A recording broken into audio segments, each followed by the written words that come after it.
7:01 de la mañana, Ali. Así es, y estamos ya en el Comercio TV con más noticias del ámbito nacional e internacional. Les damos la bienvenida a todos aquellos que se unen en este momento a nuestra señal. Segunda hora de transmisión, así que le mandamos el abrazo del caso. Quito ya se congestionó. En pantalla usted ve el movimiento que tiene el Distrito Metropolitano de Quito, donde pues allá en el Trébol, esta arteria importante de la ciudad, pues ya tiene algunos líos de tráfico. También estamos viendo Este es hacia el centro de Quito, hay mucho tráfico. La avenida Pichincha está totalmente congestionada. Vemos en el Parque del Sena también, esto es la que divide del centro hacia el sur centro, también tiene mucha congestión. Todo esto es el centro del Distrito Metropolitano. No sé por qué hay tanto tráfico, la verdad, en el centro está complicadito, en las zonas aledañas a La Loja, a la Guayaquil, a Lambato, hay muchísimo tráfico, así que usted salga con la perspectiva que si va para el centro, en la Rocafuerte, se va a topar con mucho tráfico. La avenida Pichincha también está congestionada, la bajada del túnel Guayasamí, la bajada de la autopista Rumiñahui, algo congestionada cuando se está llegando, pero la José María Velasco Ibarra, en sentido sur-norte, está con mucho, pero mucho tráfico, tanto así que la Ladrón de Guevara, hacia La Coruña, 12 de octubre, hacia La Patria, 6 de diciembre, le congestionan más. Ahí podemos ver también a esta hora, a la 12 de octubre, que desde el Monumento de las Focas tiene un tráfico bastante sostenido. Si miramos un poco más al norcentro de la ciudad, podemos divisar el redondel, ahí está, de la avenida Colón, 12 de octubre y Coruña, donde también hay tráfico fuerte. Hoy la ciudad tiene mucho movimiento. Estamos viendo ya en el norcentro de la ciudad de Quito, esta es la avenida González Suárez, que también está con tráfico pesado a esta hora. Si bajamos un poco más, vamos a divisar en la 6 de diciembre, en Osvaldo Guayasamín, donde zonas aledañas, en la Diego de Almagro, tiene mucho tráfico. 6 de diciembre está congestionada y el túnel también ya presenta congestión a esta hora. Así que así está el panorama en el norcentro, centro y sur de la ciudad, donde el tráfico en la ciudad de Quito, pues hoy se tornó bastante pesado en este día martes. Bueno, es que además están ya los estudiantes de a poco, sí, de forma escalonada, ingresando a sus escuelas, entonces eso también ya vuelve un poco más congestionado. Las vacaciones de la gente también, sí, muchos sí, ya sí, retornaron a trabajar, así que hay más movimiento tempranamente. Bueno, vamos a empezar. Les contamos que el Comité por la Institucionalización Democrática iniciará la recolección de firmas a nivel nacional para efectuar reformas parciales a la Constitución de la República. El Consejo Nacional Electoral le entregó oficialmente la clave y los formularios. Son 136.620 firmas, las que el Comité por la Institucionalización Democrática espera recoger a nivel nacional como requisito para la reforma parcial de la Constitución de la República a través de referéndum. Si algo definitivamente nunca caracterizó al Consejo de Participación fue la independencia. Se convirtió en uno de los principales focos de corrupción del país y sin duda en el eje sobre el cual se vertebró el estado de impunidad que todavía penamos como consecuencia del modelo institucional impulsado durante el régimen anterior. Pero no solo le apuestan a la eliminación del Consejo de Participación Ciudadana. Además, dar independencia a la Fiscalía General del Estado y convertir a la Asamblea Nacional en bicameral. Reducir el número de asambleístas de 137 a 124.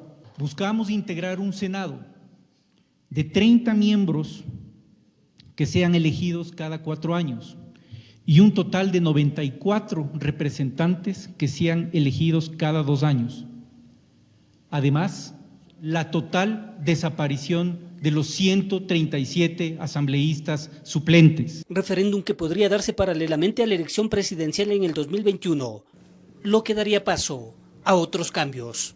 Tendremos que armar un régimen de transición en ese momento para definir la estructura de la Asamblea, porque en esencia la designación de autoridades, la gran mayoría de autoridades fueron hechas por el Consejo Transitorio, de Participación Ciudadana Transitorio. Su duración es de 4 a 6 años, por tanto nosotros tenemos ahí un gap de 3 años y medio más o menos que nos permitirá cubrir la transición. Finalmente, Pablo Dávila, coordinador del Comité por la Reinstitucionalización Democrática, negó que hayan cerrado las puertas para que movimientos o partidos políticos se sumen a la recolección de firmas, como el Movimiento Ahora, que también impulsa un referéndum y la semana pasada anunció que iría por cuenta propia. Recibimos de forma tardía una respuesta por parte del comité y nos hacen saber de que estarían dispuestos a que nos sumemos nosotros, pero como ciudadanos y no como organización política. Si hace falta conversar y reunirnos directamente, lo vamos a hacer con todo gusto. Informó Héctor Romero. Y es que, amigos, la propuesta de bicameralidad divide criterios en la Asamblea Nacional, que retomó este día lunes sus actividades luego de sus primeras vacaciones del año. Los legisladores del acuerdo preparan su propuesta sobre estas modificaciones de funciones del Consejo de Participación Ciudadana. Veamos. De vuelta a las actividades en la Asamblea Nacional, además del trabajo acumulado, está la discusión en pasillo sobre la propuesta de la bicameralidad que acompaña la iniciativa del Comité por la Institucionalización Democrática. Hay adeptos como el vicepresidente de la Asamblea, Patricio Donoso, quien señala que sistemas así funcionan en más de 100 países en el mundo. Pero de la misma bancada, Homero Castañer se niega que un modelo así sirva en Ecuador. Si ni una sola cámara podemos manejar, ni ponernos de acuerdo, crear más burocracia, otra cámara, un Senado, ¿para qué? En esta misma línea se expresa la asambleísta Jimena Peña. Yo creo que hay otros temas mucho más importantes que el reformar la función legislativa. Desde el legislativo se estaría ultimando detalles para entregar una propuesta de enmienda de ley sobre las funciones del Consejo de Participación Ciudadana. La iniciativa viene de las bancadas del acuerdo, es decir, el oficialismo, Creo y dos facciones independientes. La designación de autoridades, que sería una facultad que regresaría a la Asamblea Nacional, pero que se desarrollaría a través de una instancia independiente dentro de la Asamblea, integrado no solamente por legisladores, sino por miembros de la sociedad civil, academia y demás. Y mientras esta propuesta de la Asamblea va cuajando, aquí mismo deberá llegar para debatirse las iniciativas ciudadanas, una vez que las firmas recogidas sean validadas en el Consejo Nacional Electoral. Que lo más adecuado sería, en efecto, unirlas para poder hacer una sola propuesta que pueda debatirse en el Pleno de la Asamblea. Informó Carolina Basante. Hasta inicios del mes de octubre, como máximo, se emitirá un informe del Consejo de la Judicatura sobre la evaluación a jueces y conjueces de la Corte Nacional de Justicia. Dependiendo de la calidad de las sentencias, los magistrados continuarán en sus funciones. Caso contrario, serán removidos. Todo está listo para la evaluación de los 21 jueces y 15 conjueces de la Corte Nacional de Justicia. Los resultados, de acuerdo al cronograma, se conocerán este mes. Ahí se determinará qué magistrados se van y quiénes continúan. Como objetivo principal no es sacar jueces, sino valorar si el trabajo que ellos están realizando es eficiente o no es eficiente. Si no es eficiente, tendrán que ser removidos.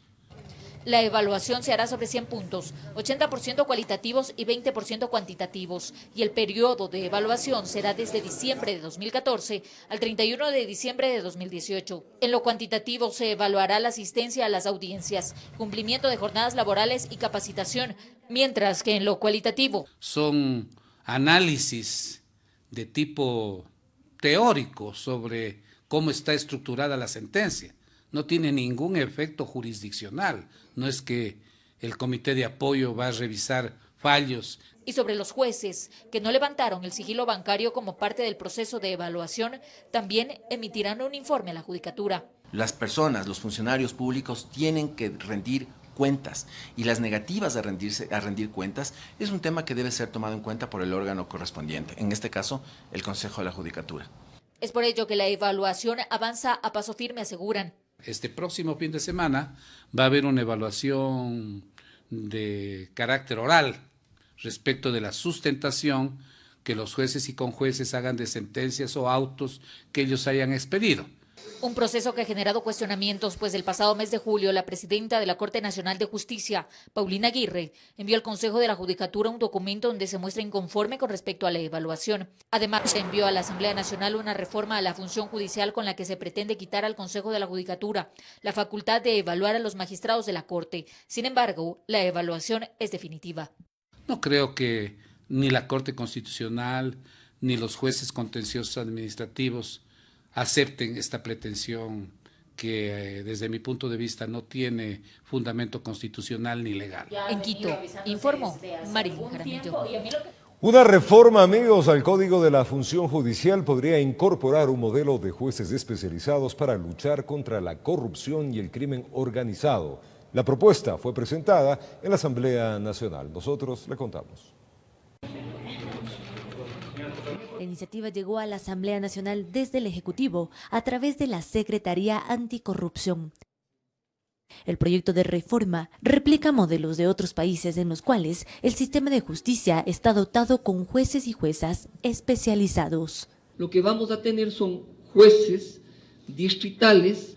¿Qué va a pasar con estos jueces? No son jueces penales comunes, son jueces penales que tendrán especialidad en dos materias: anticorrupción y crimen organizado. No se trata de una ley anticorrupción como otras que ya se han remitido y se tratan en la Asamblea. Más bien, es una normativa que plantea cambios y reformas en el sistema judicial para evitar que los magistrados caigan en errores que allanen el camino de la impunidad.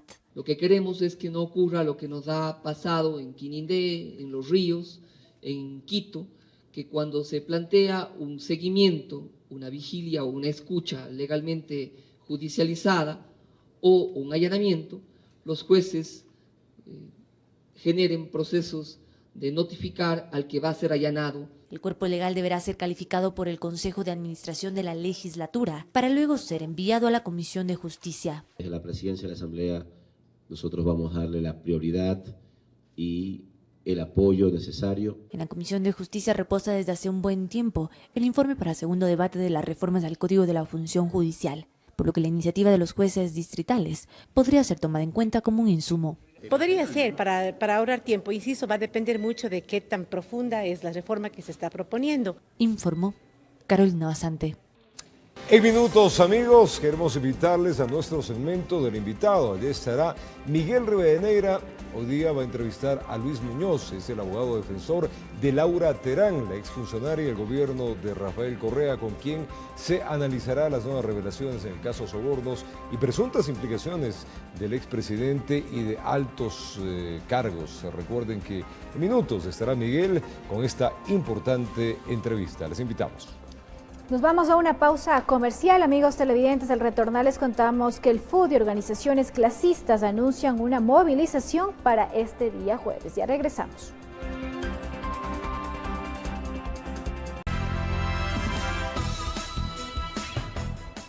Seguimos con más información y para este jueves está prevista una movilización a escala nacional en contra de las medidas económicas del gobierno, reformas laborales y tributarias. Organizaciones clasistas y sindicatos de esperan ser recibidos en la Asamblea Nacional.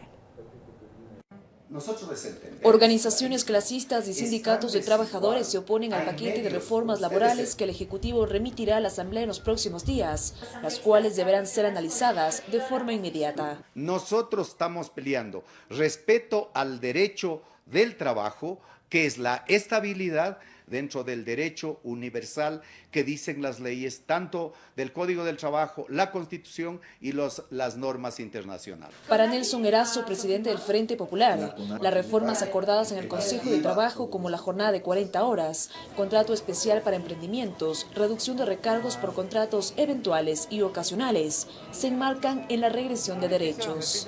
Por eso es que estamos preparando lo que será también la huelga nacional.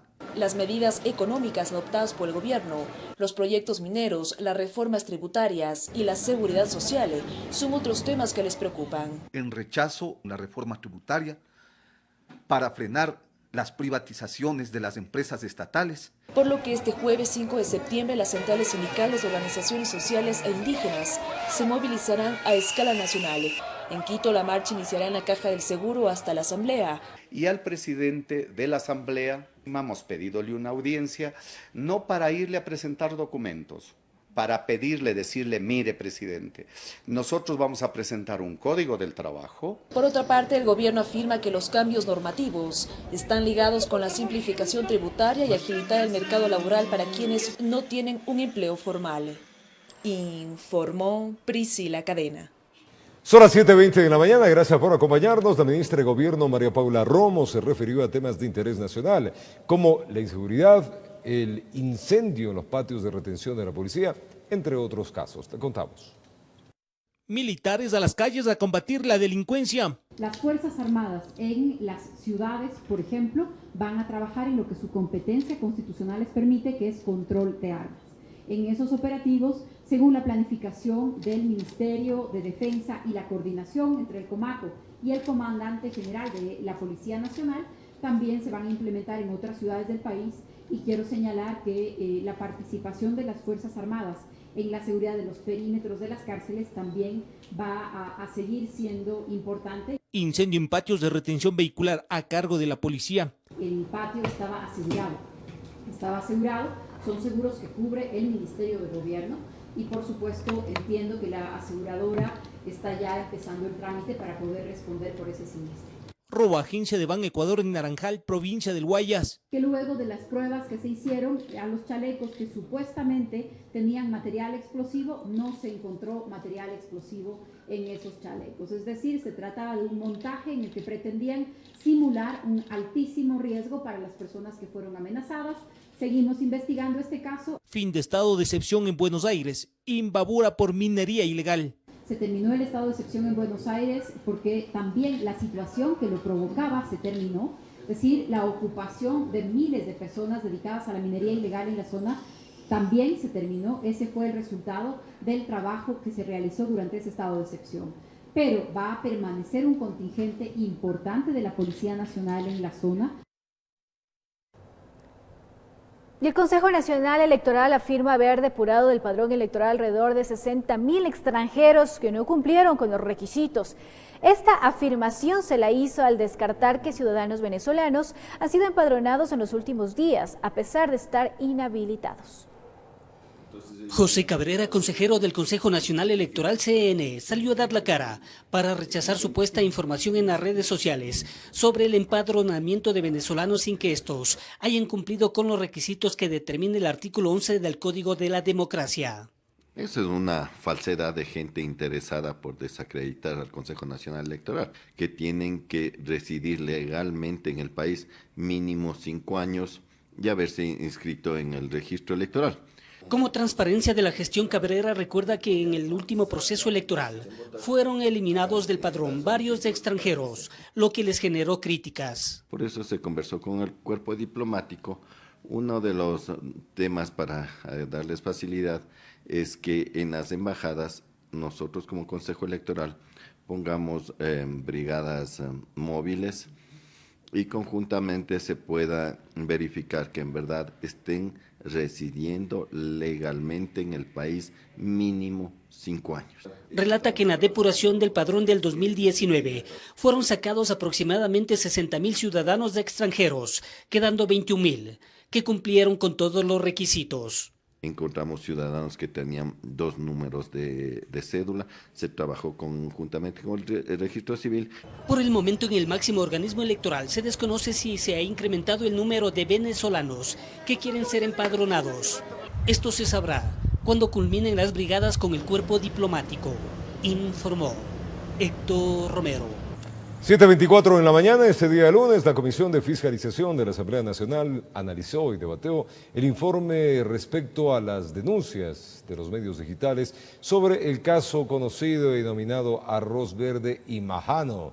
Durante esta sesión, los comisionados señalaron que si en algo coinciden, es que el trabajo legislativo podría brindar mayores elementos a la Fiscalía General del Estado. Veamos. Con 9 votos a favor y 1 en contra, la Comisión de Fiscalización aprobó el informe sobre las denuncias en torno al caso llamado Arroz Verde y Majano. Justamente, aparte de hacer la debida lectura, vamos nosotros también como asambleístas a sugerir algunos alcances, cambios que sean necesarios y obviamente contundentes, como siempre ha sido como parte del trabajo de la comisión. Precisamente entre las conclusiones acogidas por la comisión se determina que hay indicios entre el año 2002 y 2016, durante el gobierno de Rafael Correa, de una configuración e institucionalización de un sistema de corrupción público-privado. Básicamente es una situación de darle más fuerza, darle más elementos sustanciales a la Fiscalía en cuanto a su trabajo que ha iniciado. De esta manera el informe llegará al Pleno de la Legislatura y en sus recomendaciones consta que el documento deberá ser enviado a la Fiscalía General del Estado a fin de fortalecer las investigaciones en curso. Tendrá que la misma Asamblea Nacional y en este caso la Comisión de Fiscalización dar seguimiento a las acciones que lleva adelante la Fiscalía General del Estado por un lado, a las acciones que lleva la Contraloría General del Estado. A quien también se deberá enviar el informe según las recomendaciones aprobadas personas es del Servicio de Rentas Internas a fin de investigar posibles infracciones tributarias, a la Contraloría a fin de fortalecer el examen especial a la asignación, administración y utilización del fondo partidario y por supuesto al Consejo Nacional Electoral. Y a posibles reformas que son necesarias también incorporar en el debate justamente de las reformas al Código de Democracia para fortalecer los mecanismos de fiscalización y control del gasto electoral, no solamente de la organización política que es sujeto de este análisis, sino, creo yo, importante de todas las organizaciones políticas del país. Entre las recomendaciones también se señala la delegación a la Comisión de Fiscalización para dar seguimiento al cumplimiento que los órganos de control lleven, informó Javier Rosero. Y el testimonio de Laura Terán, procesada por el caso Sobornos 2012-2016, confirmarían que el expresidente Rafael Correa habría liderado la trama de sobornos de empresas que aportaban para Alianza País a cambio de contratos con el Estado. A decir de activistas políticos, consolidarían esta investigación. Por favor. Los detalles revelados por Laura Terán, quien fuese asistente de la también procesada Pamela Martínez, dentro del caso Sobornos 2012-2016, en su versión señaló que creó un archivo con el nombre de Fondo de Solidaridad, mismo que sirvió para revisar el esquema de aportaciones, para luego de ello crear 3 archivos más de las campañas seccionales. Según César Montúfar, quien busca ser parte procesal en este caso, la declaración de Terán confirmaría el contenido de la acusación que junto a otros activistas políticos planteó hace un mes ante la justicia. Uno puede ver una estructura en la que Rafael Correa era el cabecilla, quien detenía el control del dominio de toda esta organización. Se puede ver cómo cada uno de los miembros de la organización cumplían un papel, tenían un rol, una función dentro de la organización. Se puede ver también que esta funcionaba de manera secreta, de manera reservada, con seudónimos. Por su parte, el coordinador de la Comisión Anticorrupción, Germán Rodas, coincide en que esta declaración ratifica lo que la comisión siempre tuvo la certeza de que los acontecimientos alrededor de la corruptela habrían estado encabezados por el expresidente Rafael Correa. Porque él siempre estuvo enterado de todos los acontecimientos.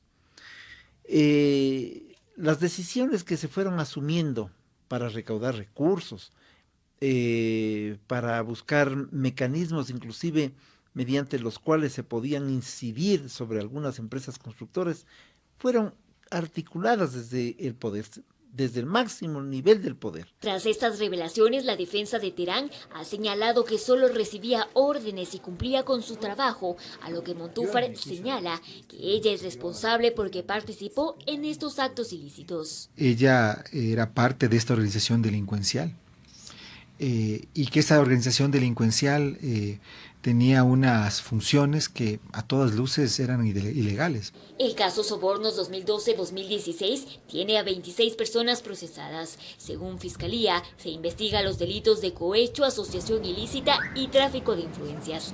En Quito informó Adriana Rojas. Es tiempo de contarles que la ministra de Gobierno, María Paula Romo, expresó que el anuncio del retorno a las armas de las FARC sí pone en alerta a Ecuador y dijo que nunca han descuidado la seguridad en la frontera y que seguirán trabajando coordinadamente con las Fuerzas Armadas. Que de alguna manera el anuncio les causó sorpresa, más cuando viene de personajes que fueron actores directos de la firma de la paz entre el gobierno colombiano y la guerrilla, pero que tampoco les toma con los brazos cruzados, que los problemas en la frontera no han parado y esto obliga a prender nuevas alertas. Parte de nuestra responsabilidad, por supuesto, es analizar las posibles repercusiones de un rearme de algunos sectores de crimen organizado en el vecino país, en Colombia, y lo hemos considerado como parte de los escenarios, lo ha anunciado también el ministro Jarrín. Que los trabajos para precautelar la seguridad de los ecuatorianos, especialmente asentados en ciudades fronterizas, no se han descuidado, que una muestra de los logros es la paz recuperada en la zona de San Lorenzo, donde en lado colombiano operan grupos alzados en armas, disidentes de la guerrilla y narcodelincuencia, que intentaron sembrar el caos en territorio nacional. Ya tenemos en marcha un plan especial de seguridad para la frontera, zonas especiales de seguridad y presupuestada la construcción de algunos cuarteles en esa zona. Entonces, el plan sigue en marcha porque para nosotros este nunca ha dejado de ser un contingente en materia de seguridad. Que seguirán trabajando de la mano con Fuerzas Armadas, cada uno en el campo de su competencia, para evitar que territorio ecuatoriano sea utilizado como sitio de descanso o acciones al margen de la ley. Para nosotros siempre ha sido parte del escenario de análisis de la seguridad seguridad nacional y de la seguridad pública en el Ecuador, a reforzar la seguridad en la frontera tal como lo ha anunciado ya el ministro Carrillo.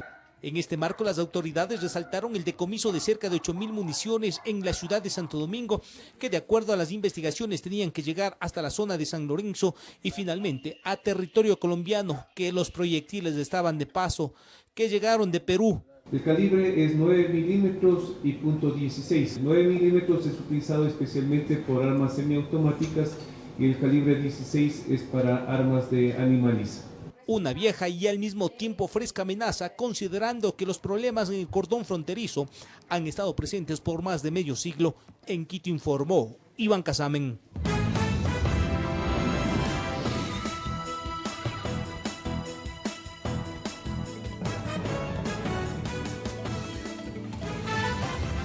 Saludos cordiales y afectuosos a los televidentes de Televicentro, Canal 5 de Quito, Noticiero El Comercio TV y a los oyentes de Platinum FM y Radio Quito, La Voz de la Capital. Vamos a dialogar este martes con el doctor Luis Muñoz Pasquel. Él es abogado defensor de Laura Terán, que este domingo último presentó su testimonio, su colaboración eficaz dentro del proceso del caso Sobornos 2012-2016. Doctor Muñoz, ¿cómo podría resumir usted todos los datos, documentos, pruebas documentales, testimoniales que ha presentado su defendida y en favor de qué? Buen día. Buenos días, Miguel. Muchísimas gracias por la invitación a los años en Radio Quito. De huelguista a abogado, es un brinco gigante. Poderoso dirigente de los judiciales, ¿no? A abogado de una procesada. Bueno, quiero aclarar una cosa, si me permite, Miguel. Un minuto antes de comenzar mi entrevista, quiero explicar por qué estoy en este proceso. Yo fui invitado por la familia de la señora Laura Terán para ser abogado de ella, y yo le había manifestado que no iba a ser yo muy objetivo como abogado porque lastimosamente yo tengo una percepción del gobierno de Correa y de todo lo que significaba el gobierno con toda la gente que estaba dentro de ese barco, ¿no? Y que no podía hacerme cargo del proceso a menos que ella entregue toda la información que tenía a la institución que debe tenerla y decir toda la verdad. En este caso a la Fiscalía dentro de la investigación. Así es, porque la institución que debe tener la información completa es la Fiscalía y el país a través de los medios de comunicación, porque para mí es importante que salga del archivo de Fiscalía o de los juzgados hacia el país para que la gente sepa qué es lo que pasó y qué es lo que no debe volver a pasar. En esas condiciones acepté y ella también aceptó. Y el día domingo fue la muestra palmaria, palpable, clara, de que ella está cumpliendo con su palabra. Dijo toda la verdad, absolutamente toda la verdad. A más de uno debe haber fastidiado la verdad de Laura Terán, pero es todo lo que ella tiene. Ella no va ni aumentado, ni ha disminuido, ni ha manipulado. En los mails y en el conocimiento que ella tiene por su trabajo como asistente de la doctora Pamela Martínez, ella tuvo conocimiento de lo que el día domingo ustedes vieron en un cuadro sinóptico que ella hizo de cómo más o menos se movía esta estructura política. Ella tenía absoluta claridad de lo que pasaba. Sí, ¿Hay solo prueba testimonial o hay pruebas documentales en este caso? Hay cerca de 12.000 mails. Es decir, a ninguna persona, a ningún profesional del derecho se le puede pasar por la cabeza que una persona de un testimonio en el aire y que inculpe a tantas personas sin tener una sola prueba, a menos que sea una persona que está fuera de sí, que está desquiciada para que haga eso. Laura Terán tiene toda la documentación y esta documentación está debidamente judicializada en Fiscalía, que es la institución madre de toda esta investigación y a la que todos los operarios de justicia, incluyendo abogados, debemos brindarle apoyo para que pueda salir con esta verdad, sin callar absolutamente nada, sin sesgar nada. Si es que yo he dicho en otro medio, si es que la persona a la que se le quiere tocar y no tiene prueba alguna y es una persona honesta, si sea correísta, tiene que ser liberado de la pesa de la ley, del peso de la ley. Pero si es culpable, tiene que pagar como ha pagado todos. Aquí ¿Están todos los que son en los 49 que hoy publica el Comercio? Dice Terán nombró a 49 personas y empresas en el caso Sobornos. Hay mucha gente más, muchos personajes más que, como no están todavía en el mail, pero que están por debajo de la línea de importancia, digamos, de esta de estructura. Correa, Glass, Mera, de esta María de los sí. Ángeles Duarte. No se olvide que está Galo Mora.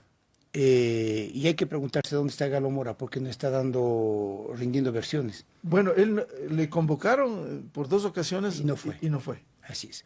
Y hay otra gente más. Y abajo está... ¿Él recibió los sobres con dinero?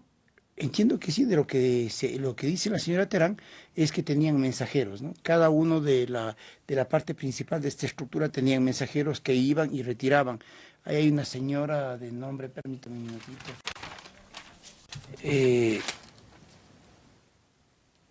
Es una asistente, dicen que es del señor Galo Mora, que es realmente quien pasaba o retiraba los sobres para entregar a los diferentes candidatos de Alianza País, que eran los beneficiarios directos de esta plata que entregaban las empresas. ¿Y Laura Terán comprobó que era dinero lo que iban los sobres? En 2 o 3 ocasiones, y ella lo narra de esa manera. Llegó el ex asambleísta, creo que fue asambleísta, el señor Cristian Viteri, y abrió el sobre delante de ella, y eran $100,000 que él contó delante de ella, para ver si realmente, parece que tenía mucha desconfianza entre ellos mismos, y había que ver si lo que llevaba era la cantidad que él decía.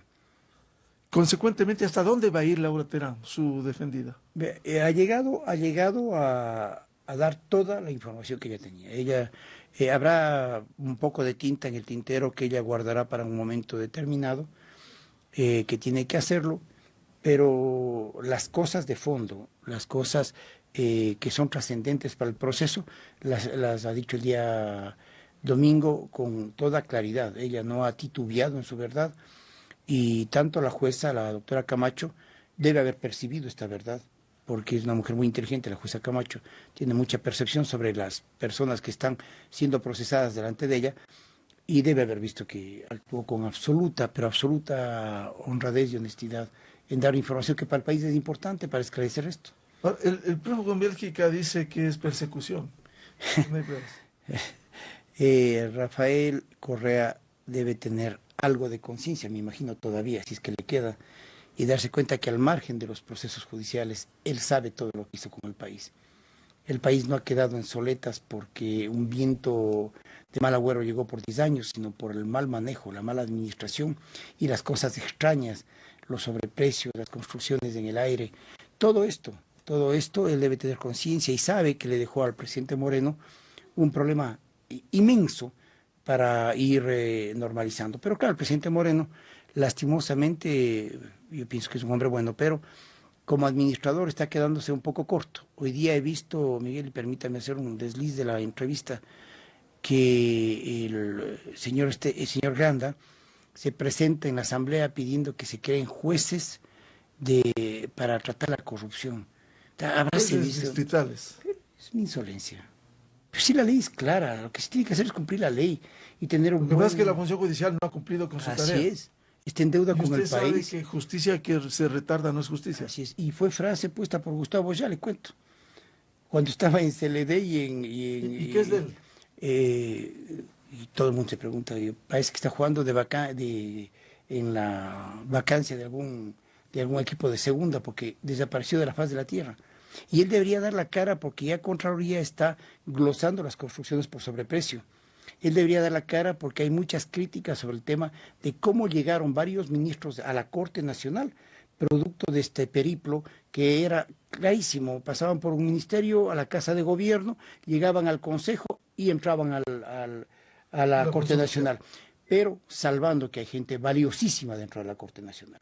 Muy pocos, pero hay gente valiosa que debe ser respetada en cualquier proceso. Gente con experiencia. En su época había 31 magistrados, hoy hay 21 jueces nacionales. Pero qué magistrados, Miguel. Yo cuando hacía, y usted recordará, de muchos de ellos sí. Y yo antes, para hacer una huelga, cuando yo era dirigente gremial, yo no podía alzarles a ofenderles, porque la majestad del doctor Barea, el doctor Soria, por mencionar 2 apenas, o en el Consejo de la Judicatura. Gonzalo Zambrano Palacios y tantos, ¿no? No, hay nombres, pero inolvidables para el Poder Judicial.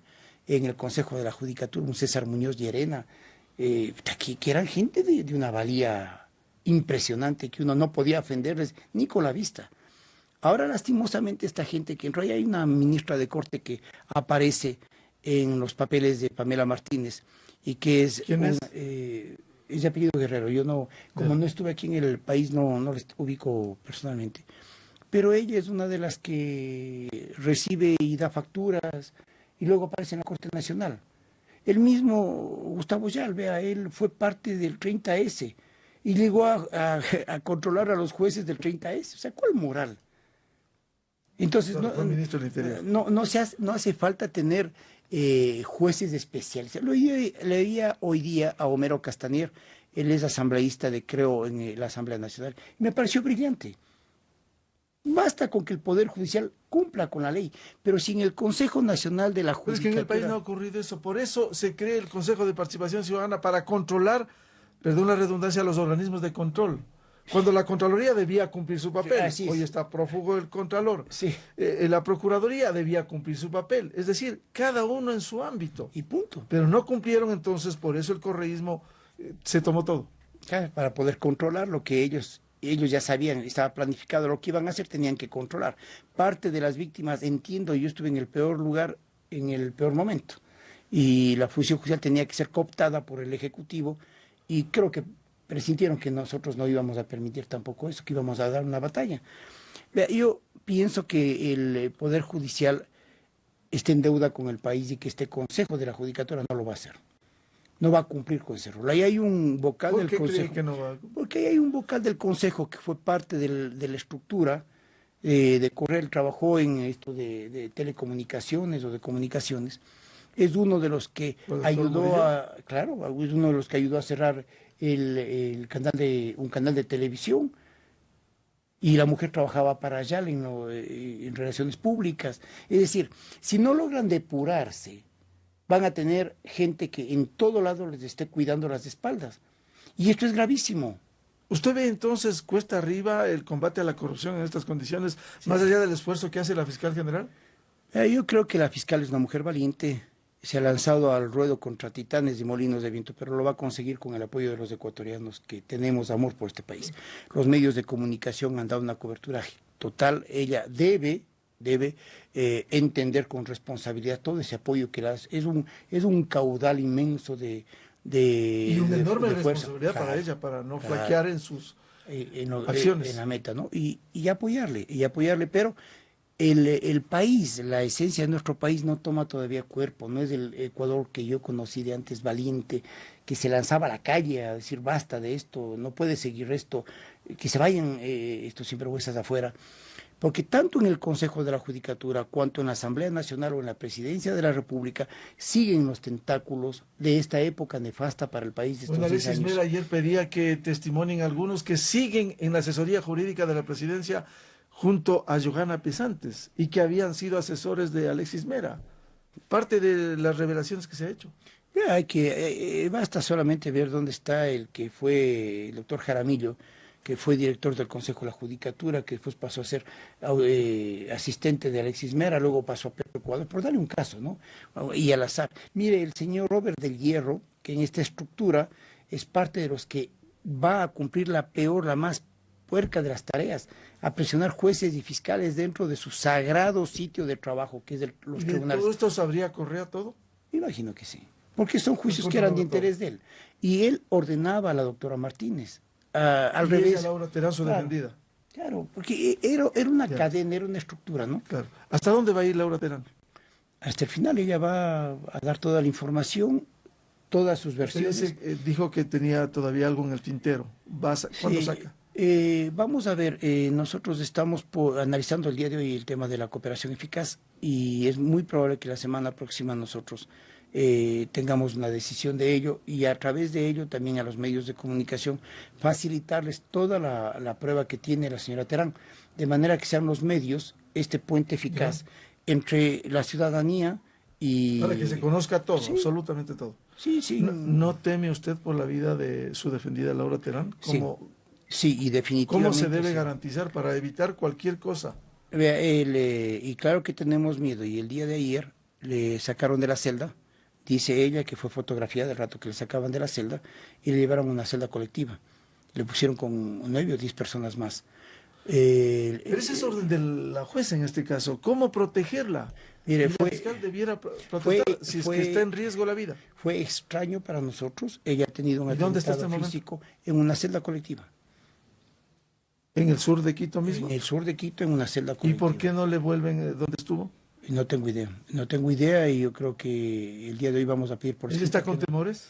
Sí, claro. ¿Y usted claro. va a reclamar eso? Hemos transmitido a la Fiscalía el día de ayer que nos preocupa y que no entendemos la razón.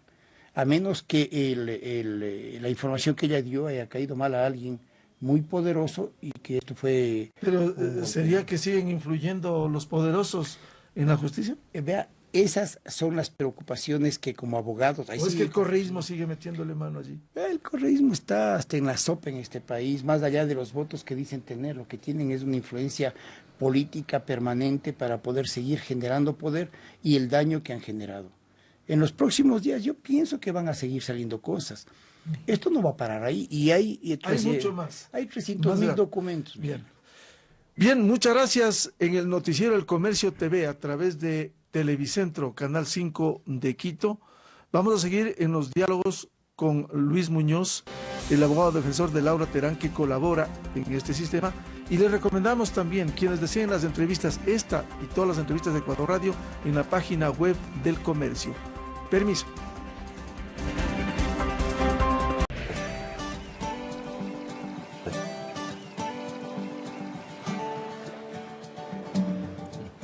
Vamos a contarles que las calles de la capital de este distrito año a año se llenan de personajes extravagantes, llenos de cachos y muy coloridos. Hablamos de los famosos diablos que forman parte de nuestro patrimonio inmaterial del país y que al ritmo de la banda del pueblo encienden fiestas populares con sus algarabías y también ocurrencias. Conozcamos un poco más.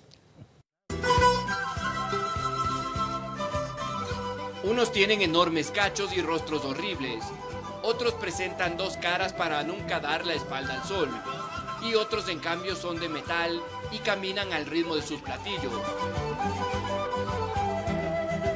Son los tradicionales diablos, un personaje infaltable en las fiestas de la serranía ecuatoriana. Vestidos con inconfundibles trajes, estos personajes no solo representan la lucha del bien y el mal en la tierra, sino que también muestran una carga simbólica muy fuerte en cada una de sus comunidades. La Diablada es un evento cultural que está enraizado en diferentes recintos, en diferentes ciudades, en diferentes comunidades. Entonces lo que se busca es lograr hacer entender desde una visión antropológica que en realidad el diablo es un personaje de nuestra identidad. El Ayauma o Diablo Uma es un personaje muy energético que aparece en cada solsticio y equinoccio como muestra de agradecimiento a la fertilidad de la tierra. En su cabeza lleva un calendario lunar y siempre está representando la dualidad propia de la cosmovisión andina. Pero el Ayauma es un personaje que para poder participar tiene que purificarse. Es un personaje que hace un ayuno de 3 días. Es un personaje que el traje lo ubica y lo pone en una cascada para que éste se purifique. Más al sur del país encontramos a los Diablos de Píllaro, quien con más de un centenar de años de tradición ecuatoriana representan la libertad y la rebeldía del pueblo indígena, que detrás de una máscara llena de cachos se burlan al poder de un capataz hacendado.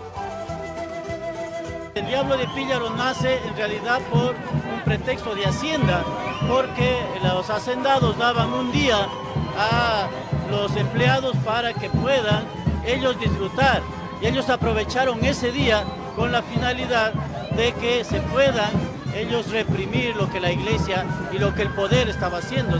Estos son los diablos, que lejos de realizar una apología al mal, brindan alegría, humor y significado al patrimonio inmaterial del Ecuador. Informó Mauricio Sánchez.